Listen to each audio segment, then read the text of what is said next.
Party के लोग party की बात जाने ना। मैंने चंद्रमोहन को बुलाया था और ना चंद्रमोहन को बुलाऊं कि नूह और मास एक होते हैं। कुलदीप बिश्नोई चंद्रमोहन में फ़र्क क्या है? मैं क्यों बुलाऊं? उनका परिवार था, वो तो उन्हीं की मदद करेगा, मेरी क्यों करेगा? आज़ादी के 76 साल के बाद भी दलित और पिछड़ों को अपने टेंट में, ब्याह शादी में, काम काज में, सामाजिक समारोह में खाना नहीं खाने देते। उनके अलग से टेंट लगाए जाते हैं। सर, चंद्रमोहन भी इस इलेक्शन में नहीं आए सपोर्ट के लिए, तो क्या आगे कांग्रेस द्वारा आगे स्टेप लिए जाए? पार्टी के लोग पार्टी की बात जाने ना। मैंने चंद्रमोहन को बुलाया था और ना चंद्रमोहन को बुलाऊं। मैंने क्या है ना कि मैं राजनीति को समझता हूं, बहुत मैनेटरी समझता हूं कि नूह और मास एक होते हैं। कुलदीप बिश्नोई चंद्रमोहन में फ़र्क क्या है? मैं क्यों बुलाऊं? उनका परिवार था, वो तो उन्हीं की मदद करेगा, मेरी क्यों करेगा?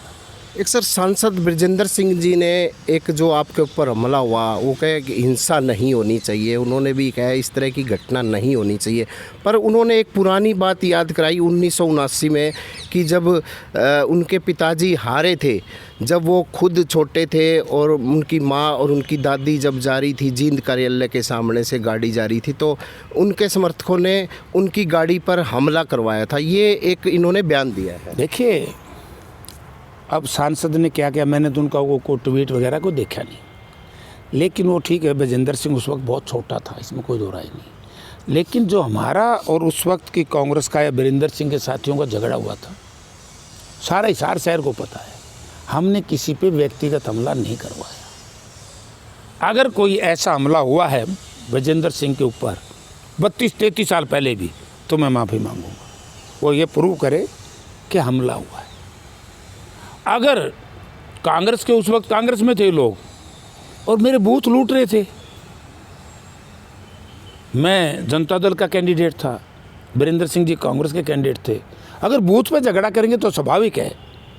पोलिंग बूथ से बाहर अगर निकला है ब्रजेंद्र सिंह या उसका परिवार और हमारे किसी साथी ने डरा पत्थर मारा है, तो मैं माफ़ी मांगूंगा। लेकिन इस तरह का घिनौना कार्य जेपी ने आज तक कभी होने नहीं दिया। और ना जींद में काउंटिंग तो यहाँ थी ना बनिसार में। सर, एक ये अंतिम सवाल, आपने ये कहा भी एससी और बीसी के लिए एक नई लड़ाई लड़ने जा रहा हूँ, वो क्या है? आप वो यही है ना कि कुलदीप बिश्नोई इसके रिश्तेदार, इसका परिवार आज़ादी के 76 साल के बाद भी दलित और पिछड़ों को अपने टेंट में, ब्याह शादी में, काम काज में, सामाजिक समारोह में खाना नहीं खाने देते। उनके अलग से टेंट लगाए जाते हैं। यानी कि आज़ादी के 76 साल के बाद भी यदि इतनी नफरत की बात ये हमारे समाज में करते हैं, तो ये समाज के सबसे विशेष तौर से दलित और पिछड़े के सबसे बड़े दुश्मन है।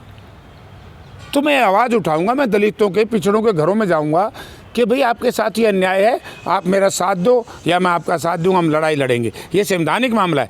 आपको पता है छुआछूत का कानून बना हुआ है, आप इस तरीके से नहीं कर सकते। आज़ादी के बाद संविधान में सबको बराबर का राइट है, समानता और सामाजिक न्याय। इसके लिए तो कितनी बार मुझे याद है, सामाजिक समानता के लिए सोशलिस्ट पार्टी के लोगों ने कितनी बड़ी लड़ाई लड़ी है।